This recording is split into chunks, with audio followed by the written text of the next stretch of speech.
ไปอยู่เพื่อนยาก็เลยเขาเจ้าเลยไล่ออกเหตุผลก็ย้อนกินข้าวเบิดแม่จำนี่เนาะไรเนาะที่จริงหลานมีแต่เป็นผู้หญิงเบิดจำกำลังเป็นตะเพงพี่น้องเนาะที่พากันนอนแท้สมมุติว่าทางป่าบ่โทมื้อนั้นกูคิดมื้อนั้นคำว่าคนบ่เห็นหั่นนะแต่สิย่างไปใช่มีเป้าหมายอยู่บ่เป้าหมายจะเอามื้อพระสิพาน้องไปใช่ไปคันบ่มีก็สิไปคอนอนอยู่เฮือนเขาโอ้สิไปเรื่อยๆเนาะโดยไปจนกลัวสิหาทางออกจนกลัวสิพ่อผู้ใจบุญเนาะโดยผู้เพิ่นสิให้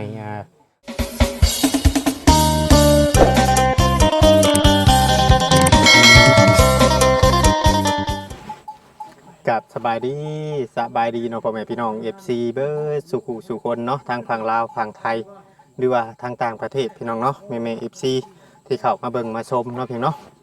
เข้ามาเบิ่งคลิปเบิ่งโฆษณาให้เวียงแต่ต้นจนจบก็ยินดีต้อนรับพี่น้องเนาะทุกท่านเข้าสู่ช่อง YouTube ของเราเองใจกันด้วยพี่เนาะมาทางนี้ได้พี่น้องเอ้ยมื้อนี้เนาะมาถ่ายคลิปน้องดินดาเนาะพี่เนาะทางน้องดินดากับน้องกัญญาบ่เนาะพี่เนาะเห็นในคลิปทางเขา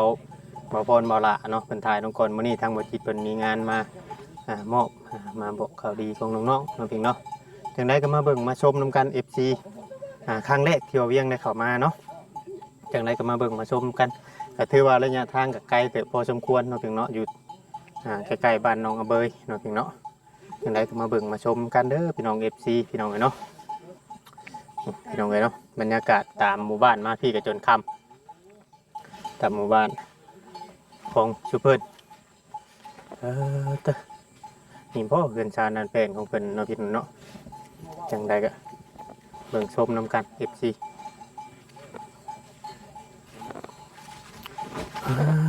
พี่น้องเนาะเดี๋ยวเราจะขึ้นไปเบิ่งไปชมกันก่อนพี่น้องกันแล้วขึ้นก่อนเพื่อนน้องเป็นก่อนพี่น้องเนาะปึ๊บว้าวตาขึ้นมาหาน้องเป็นก่อนเนาะมายังนี่ฮะมันโอ้มันโดยสบายดีโดยสบายดีใช้อยู่เพื่อนผู้เดียวบ่ล่ะบ่อยู่น้องอยู่สวนน้องเจ้าอยู่ผู้ชวนคุณบอกอ๋อ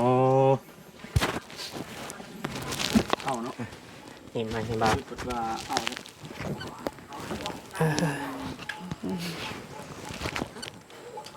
เพื่อนเจ้าบ่นี่บ่แม่นบ่เพื่อนป้าเจ้าโดยอ๋อป้าไปใช้ชามื้อนี้ป้าออกหน้าแต่เมื่อวานนี่นอน3 คนจะไปนอน3 คนละลูกป้านอนอ๋อชุมเจ้านะโดยป้าออกหน้าแต่เมื่อวานนี้โดยอ๋อชุมเจ้านอนอยู่เฮือนนี่3 คนโดยเจ้าชื่อน้องยินดาบ่โดยน้องเจ้าผู้นึงได้จ้ะกัญญาเจ้าจักปีจ้ะ12 ปีโดยโอ้น้องดินดาน้องกัญญาโดย12 ปีมีอันอ้ายน้องกันจักคนก่อนน้องล่ะฮะมีพี่น้องกันจักคนก็เจ้านะแม่มีน้องจักคนน้องเจ้า2 คนนี่แหละ2 คนนี่บ่โดยมาอยู่น้ำป้าโดยแต่ก่อนเจ้าอยู่ใช่แต่ก่อนอยู่บ้านโป่งโดยโอ้พ่อแม่นี่ใช่พ่อแม่ตายแล้วตายไปเลยโดยแล้วอ้ายก็ตายโดยโอ้ลูกกำพร้าเนาะโดยมาอาศัยอยู่น้ำเพิ่นโดยมาเพื่อนพอเฒ่าไม่เฒ่าได้ใช่ไม่เฒ่าใช่อันเพื่อนปูแม่ย่านี่บ่มีบ่คือแม่ย่าใช่แม่ย่าเจ้าบ่มีบ่เพื่อนปูกับย่านะมีเพิ่นให้อยู่บ่โดยเพิ่นไล่นี้เพิ่นไล่นี้โดยเคยมาอยู่น้ำป้าเจ้าเห็นป้าเจ้านั่นน่ะมีคนโทรมาบอกป้ามาค่อยว่าไปหับเด้อหลานเจ้าเขาไล่นี้ป้าก็ไปหับเอาเป็นได้คือว่าเพิ่นคือว่าไล่นี่ไล่นี้ค่อยกินข้าวเบิดเพิ่นให้กินข้าวเบิดแล้วเพิ่นให้โดยโอ้ต้นปลายสาเหตุอันบ่โดยกินข้าวเบิดเลยเพิ่นได้ให้โดยจักปีแล้วเพิ่นไล่นี้หากะไล่นี้หากะ3 เดือน อันนี้แหละหับสำเร็จอันนี้แหละ แต่ว่าใหม่ๆสุดนี่เนาะ ยังไม่ไหม้นี่อันนี้พี่น้องเนาะ เชื่อเป็นปีเป็นอะไรนะ ยังบ่ฮอดปี อืม เพื่อนป้ากับบ่ได้มีหยังอันนี้เนาะ โดย เป็นยังปางอยู่ คือปังอยู่เลยพี่น้อง เพิ่นอันป้าเนี่ยเพิ่นมีกันจะคนอยู่เพิ่นอยู่ ป้า นี่ ลูกเรา4คนแต่หกคนทั้งเบิดเรา โอ้แต่ก็อยู่นํกันนี้ โดยอยู่นํกัน แต่เดี๋ยวนี้เพิ่นออกไปหน้านอนอยู่หน้าพุ่น โดยเพิ่นว่ามื้อนี้สิเข้ามาแต่บ่เห็น อ๋อยันจะเป็นตอนแรงพุ่นน่ะเนาะ โดย อืม เป็นช่วงค่ำพุ่นเพิ่นเข้ามา แต่ก่อนเจ้าบ่ฮู้จักช้ำกับเรานี่บ่แต่ก่อนแต่เรายังบ่ไปรับเจ้าฮู้จักเราอยู่บ่ บ่ บ่ฮู้ครับ โดย อืม ได้ยินแต่เพิ่นเว้าว่าเจ้ามีป้า โอ้เดี๋ยวเพิ่นเลยไปเอา โดย คู่มือนี่เฮ็ดหยังซอยเพิ่นนี่ล่ะ นึ่งข้าวตักน้ำ อืม ล้างถ้วยล้างบวง นึ่งข้าวตั้งน้ำล้างถ้วยล้างบวงเนาะแนวที่เฮาเฮ็ดไร่เนาะ โดย ม ซอยป้า ซอยป้าเนาะ โดย เจ้าลำไห้ลำนาได้อยู่บ่ ได้ ได้บ่ โดย โอ้ ถนัดถือว่าถนัดเลยนะเนาะเรียกดำไห้ดำนา อืม อ่า เด็กโรงเรียนเนี่ยเจ้าได้เข้าบ่ล่ะโรงเรียน ตอนแม่ยังมีชีวิตก็ได้เข้า โอ้เข้าห้องใด บอซี่ ห้องป .4 โดย โอ้ อันไหนกินออกแล้วเบิ่งนี่เนาะ ตอนอยู่เวียงหันปอซี่ปอซอง อ๋อตะกี้แม่พาไปเวียง โดย โอ้อันนี้บ่าวสิขออนุญาตถามหน่อยหนึงเนาะ โดย อันแม่เจ้าเป็นหยังจึงเสียชีวิตพ่อแม่นี่ เจ็บในท้อง เจ็บในท้อง โดย พอเลยจ้ะ พอก็คือกัน อ๋อเป็นแบบเดียวกันเลย โดย เสียปีเดียวกันเลยบ่ บ่ คนละปีบ่ โดย ใครเสียก่อน แม่เสีย แม่เสียก่อน อืม อ๋อ แล้วต่อแม่แล้วก็อ้ายแล้วก็พ่อ โอ้อืมโดยหล่นบ่อยู่กับปู่กับย่าเพิ่นจังไรออก ดนอยู่ อ๋อหล่นเติบ โดย เพื่อนเพิ่นหลายคนปานนั้นบ่ล่ะเพิ่นจังคือว่าอยาก โดย ให้ ลายอยู่ อ๋ออืมสร้างเป็นเนาะ ว่ากินข้าวเบิด น้อง เด้ บัดน้องเจ้านี่บ่ได้เข้าโรงเรียนได้บ่ บ่ โอ้เราเฮ็ดหยังอันน้องน่ะ ผู้หู บ่ฮู้บ่ โดยจากเป็นเห็นยัง ผู้ห ส ญิ อง ง บ่ คน ผู้ชาย ผู้หญิง ผู้หญิงบ่ โดย คนนึงคือกัน เพราะว่าเฮาก็เห็นแต่ในคลิปเขาบ่พรบ่ได้เนาะเขาบ่กินเนี่ยขึ้นมามื้อน่ะเนาะ แม่นถือว่าเป็นเทื่อแรกนี่ขึ้นมาคือยังไงเนาะ อืม ไทยเบิ่งทางน้องเพิ่น ได้รับการช่วยเหลือจากผู้ใหญ่เนี่ยเพิ่นมีหยังได้ซะละ หึ ชุมเจ้าได้รับการช่วยเหลือจากผู้ใหญ่เพิ่นช่วยนี่มีหยังนี่ ทรงเสื้อแล้วก็ขนม อ๋อ แล้วก็อันนั้น กระถางน้ำนี่บ่ โดยแล้วก็ อืมไฟโซลาร์เซลล์บ่ โดยไฟโซลาร์เซลล์แล้วก็ อ๋อ วิทยุ วิทยุ โดยเพิ่นซื้อให้มื้อเช้านี้ วิทยุ ใหม่ๆมาดๆเลย ยังใหม่ๆมาเลยเนาะ อ่าเท่า อืม ลำพูง คือว่าอันนั้นนะพี่น้องเอ้ย มันมีข่าวดีเข้ามาอีกบ่ โดยมี ยังมีอยู่บ่ โดย มีหยัง ยังบัด สิเฮ็ดเฮือน โอ้ อืมดีใจ ดีใจบ่ ดี โด ใจ ย เล ดี ย ใจ เนาะ อืมให้อันแต่ว่าบนปุ๊บบนสามเลย เฮ็ดดีใจเพิ่น ดี บ่า ไซก็อยู่ติดนี่เลย โดยเพิ่นซื้อแล้ว ชื่อแล้วบ่ โดย อ๋อ ดินป้าแล้วบ่ชื่อน้ำป้า บ่ ชื่อน้ำไผ ซื้อน้ำเฮือนหลังนี้ โอ้ อืม โดย เออ 8จัก8เท่าใดบ่80ล้านบ่ แต่ล้านบ่ 8ล้านอ๋อ8ล้าน นี่พี่น้องเนาะน้องคนนั้นตรงนี้ อ๋อ เพิ่นรถ โดยเป็นดีใจเลยเนาะน้องเพิ่น โดย สิได้ ดีใจ มีบนอยู่บนเช้าพี่น้อง ชา เนาะ เป็นของเจ้าของเลยเนาะ แม่นมีเรือนมีชานเป็น ตอนอยู่กับพ่อกับแม่นี่ก็ยังพ่อแม่ก็ยังบ่ทันมีเพื่อนมีชาติเป็นของตัวเอง โดยยังบ่ทันมีดิน อยู่กับ เป็นข ปู่ อง กั ตั บ วเอง ย่า โดย โอ้ยังบ่มีหยังคือว่าบ่มีหยังเลยก็เลยไปอยู่เพื่อนยาก็เลยเขาเจ้าเลยไล่ออก โดย เหตุผลก็ย้อนกินข้าวเบิด แม่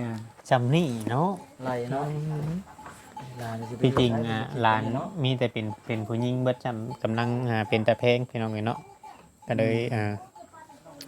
บ่ฮู้ว่าอันนั้นน้องจะอาบน้ำบ่ คือสิแม่นนะ อืมน้ำก๊อกไปน้ำก๊อกป่าบ่ โ โดย โอ้โดยเออหลังคาเฮือนป่าเราก็สังกะสีเก่าเลยเนาะตากตีบไปเนาะ เวลาฝนตกเย็นพระนั่นน่ะ โดย เปียกได้เนาะ โดยเปียก ที่จริงป้าเรานี่ก็เป็นคนที่ว่าบ่ได้มีหยังพอปานใดได้ โดย หากแต่ว่าเราก็ยังหับหลานมาเลี้ยงเนาะป้าเรานี่ก็ถือว่าเป็นคนดีอีกผู้หนึงพี่น้องเนาะหับหลานมาเลี้ยงก็ถือว่าอันนั้นในเราก็ได้หน้าเพิ่นหลายแต่บ่หน้าบ้านเจ้าเคยออกไปอยู่บ่ ไม่ได้ลาย บ่ได้หลายบ่ โดย อืมข้าวน้ำจำปาเราก็คือสิหาซื้อกินน้ำให้เนาะคำบ่กุ้มกัน โด เนาะ ยซื้อน้ำหันมีเงิน อืม หันบ่มีก็บ่ได้ซื้อ อืม พาน้องกินข้าวกินน้ำกับหยังมื้อนี้ล่ะเจ้าน่ะพาน้องกินข้าว ตอนเช้าหันกินไข่ไก่แต่ว่าตอนแรงยังบ่ทันกิน อ๋อตอนเที่ยงได้กินยัง บ่ได้กิน อ้าว ยังบ่ทันกิน ยังบ่กิน โดย เป็นยังคือบ่กิน ยังบ่หิว เอาแล้วเอาเรากินว่า3เทื่อแล้วเนาะ ข้าวชี คืออดไหลแท้ละ ยังบ่ทันหิวยังบ่ทันกิน ปกติแต่เก่ากินมื้อหนึงจักเทื่อเขา ซองเพื่อ 2เทื่อแล้วพอเลย โดย โอ้ มื้อหนึงกินข้าวแต่2คาบนั่น เออ แต่อันยังบ่ทันได้มีทีมงานเข้ามานี่เคยอดข้าวยังอยู่ เคย เคย โดย อืมมันน่ะเฮ็ดเอาสิเอาไว้เฮ็ดเนี่ยได้กินมัน บ่ฮู้นำเด็กน้อยเพิ่นเฮ็ด อ๋อ เมื่อเจ้าเฮ็ดบ่ บ่ เออ เคยอดข้าวอยู่ตะกี้ เคยอดอันแบบใดมื้อหนึงบ่ได้กินจักดีก็มีบ่ บางทีก็กินแต่บ่ได้หลาย อืมกินแบบพออยู่ได้นะเนาะ โดย เออน้องพี่น้องเนาะน้องเพิ่นคือว่าสุดยอดเนาะในการอดทนย้อนว่าให้คือว่าเนี่ยเนาะมันจนตาเจแล้วเนาะมันมีทางเลือกเนาะ แม่ มีทางเลือกเลยแต่ว่านั่น บ่มีเลยจำเป็นว่าซั่นเถอะเนาะ เนี่ยจำเป็น จำเป็นอืม เพิ่นบอกนั่นได้เพิ่นให้ชิมเจ้านี้ผู้ญาติ เพิ่นว่าสิไปไสก็ไปโลดไปอยู่นี่ก็ได้ อื เพิ่น ม เว้าในมื้อนั้นนั่นบ่ โดย เดี๋ยวเฮ็ดในไรชาวบ้านชาวบ้านบ่ไปแล้วเจ้าไปหาไผ ไปตามป่าไปป่าเลยไปเขาป่าเลย เออ แล้วมีคนเห็นคนกระโทษ อืม ใส่ป้า อืม เสื้อผ้าหน้าเฟ่ได้จ้ะนุ่งแต่ติดโตนี่ไปนะ บ่เอามาทุงตัวนี้ ใช่นะ นี่ดิ โอ้ นี่ ทุงกันกำมะลาวมันบ่ เสื้อกับซอกซัมโตไปได้หลาย โอ้ แต่อายเบาหลาอายพรก็ซื้อให้ อืมทางไงล่ะ ทางย่าง คน ตาม เป็น ทาง ชื่อ เลย โดย ให้อยู่มื้อนั้น ให้ ให้มาทางเลย โดย อืม อืม นี่คนโทรเอาผู้ป้าอยู่เพื่อนนี้ อืม เดี๋ยวเราไปรับเอา โดย ไกลเดี๋ยวบอยู่บ้านโป่ง ไกล เออท่านในห้อนมือฉันบอจะออกไป หึ ห้อนมือหนึ่งบอจะออกไปจากเรือนยาเพิ่นจังไปเอาจากมือ แนวใดเราบอเข้าใจเขาเว่าเนาะเจ้าออกไปแต่เรือนยาเพื่อถือเพิ่นไล่ออกนะไล่ประมาณจากมือเพิ่นป้าจังไปเอา ประมาณมือหนึ่งไหลกับไปเลย อ๋อเพิ่นไล่มือหนึ่ง ทำครับ โดย แล้วก็คนเห็นก่อน ประมาณป้าไปเอา4 โมงหอดเหือน6 โมง โอ้ พอดี ผู้ดี ทำเลย อ๋อคนเห็นเนี่ยคนกระโทรบอกป้าเจ้าเลย โดย โอ้อืมคนเห็นเนี่ยเป็นกระโทรบอกเลยเด้แบบว่า เวลายังมีคนนั้น อืม เพิ่น ถือว่ายังโชคดีได้นี่เนาะมันยังบ่ขามมือขามวันเนาะ เกินว่า ครับ สมมุติว่าที่พากันนอนถ้าสมมุติว่าทางป่าบ่โทรมื้อนั้นกูคิดมื้อนั้น คำว่าคนบ่เห็นหั้นนะเจ้าสิย่างไปใช่ มีเป้าหมายอยู่บ่ เป้าหมายเจ้ามื้อนะ บ่มี พระสิพาน้องไปใช่ ไปคันบ่มีก็สิไปคอนอนอยู่เฮือนเขา โอ้สิไปเรื่อยๆเนาะ โดยไป จน เรื่ กลัว อย สิหาทางออกจนกลัวสิพ่อผู้ใจบุญเนาะ ๆโดย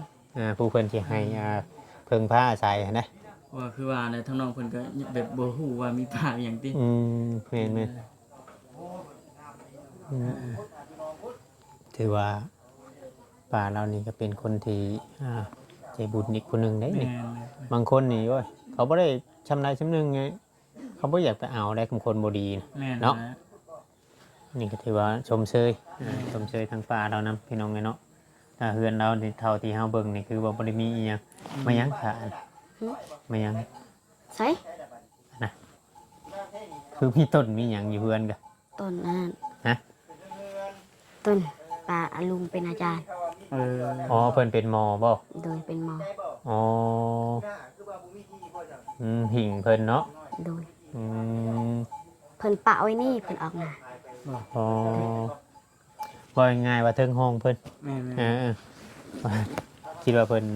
เฮ็ดอิหยังนะพี่น้องบ่ง่ายๆว่าหิ่งพระหิ่งผีตามอัน ตามท้องบ้านเพิ่น ฮิตบ้านเพิ่นอืม นี่แหละพี่น้องเอ้ยเพื่อนชานพาเพื่อนไปยังเป็นแบบว่าเหียนเป็นยังเนาะ ทางน้องเพิ่นสิขึ้นมาเอาบ่ครับให้น้องเพิ่นขึ้นมาก่อน เอาขึ้นมา ขึ้นมาละมาแล้ว เข้าไปเลย เข้ามา ตัวนี้จะแม่นบ่ แม่นบ่ น้องข่อย น้องเจ้า ขึ้นมาละ เดิน ขึ้นมา น้องสบายดีจ้ะมองแล้วสบาย โอเค ดี ไปนั่งน้ำเอื้อจัน ชมเจอในสบายดีนะ อ่ะ สบายดีเหรอ สบายดี สบายดีป้าลุงก่อนน่ะเอาไหมเห็นไหมไปดีป้าลุง สบาย กล้อง ดี อ่า ชื่อจังได อันนี้ซื้อนางน้อย นางน้อย นางน้อยนางน้อยในลูกของป้าบ่อ๋อ มี ผู้ แต่ นั้น มีแต่อันนึงนี่แหละเป็นผู้หญิงทั้ง ใครหันน่ะเป็น สาม ผู้ คน เป็น เป็น ผู้ชาย ผู้ชาย อ๋อทั้งเบิดแล้วมีลูกอยู่4คน โดย อืมน้องเจ้าชื่อ กันยา จักปีน้อง 7 ปี 7 ปีอ๋อ ปียังไม่ทันได้เข้าห้องทำเฮียนซะเนาะ อืมสีผิวนี่ต่างกันเด้อสีผิวนี่เนาะ น้องสีขาวเอื้อยสีดำเนาะพี่น้องไงเนาะก็คือว่าทางน้องเพิ่นอยู่เพื่อนป้าก็ให้อยู่เพื่อนในหนึ่งมากอะเพราะว่ายูทูบเบอร์เพิ่นมาถ่ายเนาะ แม่น เพราะว่ามีผู้รักผู้ใหญ่เห็นนะครับโอกาสนะครับการช่วยเหลือพี่น้องไงเนาะจากผู้รักผู้ใหญ่ความจุดประสงค์ของน้องก็มุ่งหน้าไปบ่ฮู้ว่าจิตกระกำลำบากอยู่ไสเนาะในมือนั้นพี่น้องไงเนาะ ยังโชคดีอยู่ คือว่ายังโชคดีพี่น้องเนาะที่ได้พบพ่อกับทางป่าเพิ่นแล้วก็ทางสายบุญเข้ามาเพราะเจ้าว่าจะไปขายหยังมื้อนั้น หึ ข่อยเห็นในคลิปเจ้าจะไปขายอีหยังขายหน่อไม้บ่ ขายหน่อไม้ อ๋อย่างไปทางใดอะย่างพุ่น จะไปพุ่น โอ้ปกติก็ไปขายเรื่อยอยู่บ่ โดยขาย อืมปกติก็ไปขายเรื่อยอยู่เนาะ โดย ไปหาหน่อไม้น่ะ คุยกับน้อง อ๋อคุณเจ้าไปหาเอง โดย อืมได้มื้อเท่าไรไปหาหน่อไม้แต่เก่าละ 10 ซาวนี่แหละ 10,000 โดย อืม น้ำไม่ไหลป่ะ บ่ฮู้จักหน่อไม้หยัง จักน้ำไม่ไหลนะบ่พี่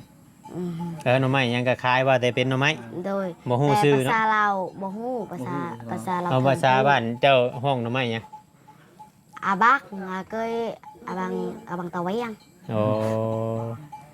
อ่า อืม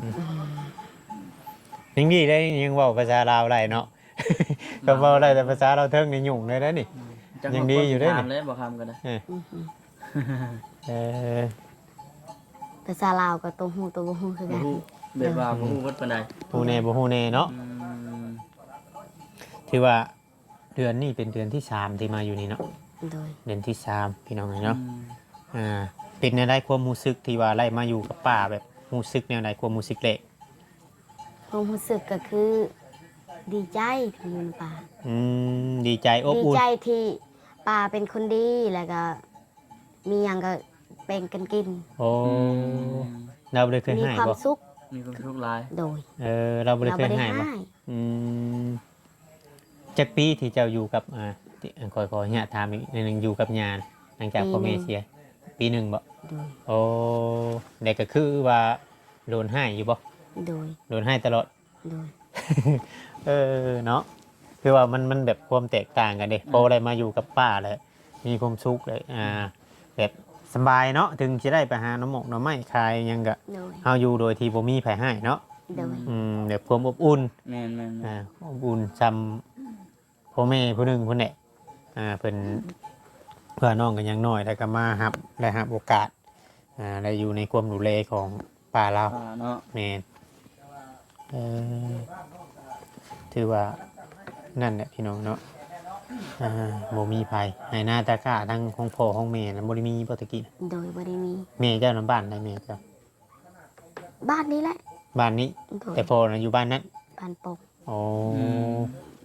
ในเฮือนแม่เฮือนนั่นเฮือนย่าเฮือนหยังเก่าอยู่ไสตะกี้เฮือนแม่หั่นนะ แม่ แม่ อยู่เฮือนหลังนี้ โอ้บ่ว่าง่ายว่าญาติพี่น้องกันทางนี้น่ะอยู่แถวๆนี้น่ะเนาะเพิ่นก็เลยรับมาอยู่แถวนี้ โดย อืมอืมอืมอืมโดยพี่น้องไงเนาะฟังเรื่องราวของน้องคนนี้กันนะสงสารพอสมควรเนาะ แม่ ถือว่าถ้าเราโบเจอคนที่ดีหรือว่าปล่อยโอกาสไปในมื้อนั้นถ้าโบโทรบอกทางป้าเรานี่ป้าเราก็สิบ่ได้ฮู้ได้ว่าหลานถึกไรนี่เนาะ อืม โดย สิบ่ฮู้อีกพี่น้องนะบางเทื่อบางคนเนาะเจ้าให้บ่เจ้าพายธงยางที่ว่าคน โด น่ะ ยให้ ให้ทั้งเอ้ยทั้งน้องบ่ โดย เออ ตามทางมาเลย โดย อืมน้องนี่สิเว้าบ่ค่อยเก่งปานใดนี่เนาะ วอเก่งคันเราอยู่ผู้เดียวคันเยอะ บ่ อยู่แบบ3คนแบบนี้เราบ่เว้าซ้ำ แล้วอาย บ่ ตอน เออ อายเบาน้อยมาทายหัน เราอยู่ผู้เดียวจนอายเบาน้อยจนเว่าบ่ทัน เราเก่งโพด อ๋อคำว่าเฮาทายเดียวแบบมีแต่เรานั้นเราเว้าได้ โดย เออ เราบ่ปากซ้ เออ คือทางบ่าวเว่านี่แล้วก็เข้าใจอยู่ได้เนาะภาษาลาวพอเข้าใจอยู่บ่ ำโดยเขา อยู่บ้านโป่งเนี่ยเพิ่นเว้าแต่ภาษาลาวบ่ โดยย่าก็เป็นคนลาว โอ้มาบ้านนี่เดี๋ยวฮู้ภาษาลาวเทิง โดยภาษาเราวเทิงเราก็เป็นย่าภาษาเราลุมเราก็เป็น อืม เราเว้าแต่เราบ่บางทีเราก็เว้าภาษาเราวเทิงบางทีเราก็เว้าภาษาเราวลุม อืม สองภาษาเลย โดย พี่เจ้านี่ก็สองภาษา โดย ลาวก็ได้ โดย เออเดี๋ยวเก่งเด้อเสียเนาะบ่พี่ แม่นแม่น ค แม่ น น ผู้เดียวมีสองภาษา แต่บ่ได้เข้าโรงเรียนจักเทื่อได้น้องเจ้าเนาะ โดย เอออื้อหือ อือหือ ม่วนได้อยู่นำกันเนาะ โดย เล็กน้อยกำลังซ้ำกันพี่น้องเนาะ โอ้เพียงหัวฉันเนาะสองคนคนนี้ก็ได้ กำลัง อืม อืมนี่พากันเข้ามาเยี่ยมมายามพี่น้องไงเนาะทางทีมงานเพิ่นก็อาจจะมีข่าวดีมาบอกมา แม่ แจ้งเนาะเฮาก็ ดีใจ มา ว่า นำเพิ่น ที่ว่าถึงทีมงานเพิ่นมานี่คุมือ โดยดีใจ ตะกี้บ่มีเด้อตะกี้เนาะ โด เดี๋ยวย ข้าวต้มขนมมาหมอกมาม่าอันนี้เพิ่นซื้อมาให้เนาะ โดย ตะกี้ก็จะแบบสีอดๆอยากๆได้อาหารน้ำมันน้ำมันขายเนาะล่ะเนาะ โดย เพื่อสิได้คือว่าอันเนี้ยก็เลยอันมาหาโอกาสดีๆ จนว่าจะไล่บ้านได้เฮือนพี่น้องไงเนาะก็เฮาก็ยังโมหูรายละเอียดคักปานใดว่าอะไรซำใดเนาะเพราะว่าทางบ่พรบ่เป็นคนเฮ็ดเพื่อนเจ้าบ่พรบ่ ฮะ เพื่อนเจ้าบ่พรบ่สิเป็นคนเฮ็ด โดยเบาอายเบาพรอายเบาน้อยอายเบาลา สมทบกัน โดย อืมโดยสมทบกันพี่น้องไงเนาะ บางเทื่อเราบ่เข้าใจสิ่งที่เฮาเว้าเนาะอ่า ผู้เพิ่นเข้ามาเรื่อยก็เว้ากันจ้าบางเทื่อมันก็สิบ่คือกันเนาะกับชุมเฮาเนาะอ่า บ่ดีทั้งน้องเพิ่น แม่น เห็นคนแปลกหน้าแปลกตามาบ่ตื่นบ่ บ่ย่านบ่ ตกใจ ตกใจบ่ ตอนทำอีพึกจะมาเลยความจริงก็ตกใจเลย เออ เคยเห็นบ่เบา บย่านบ่บ่ย่านแล้วบัดนี้เนาะ โดยเคยเห็นแล้วตอนทำอีทัน อืม บ่ได้ย่านแต่ ถ้ามาทำอีทันก็ตกใจคือกัน อืม อันนี้มาแล้ว2 วันกับบริยานแล้ว ย่าน ได้บ่ เออ ย่านบ่ย่านภาษาเราเทิงเพิ่นเว้าว่าจังได๋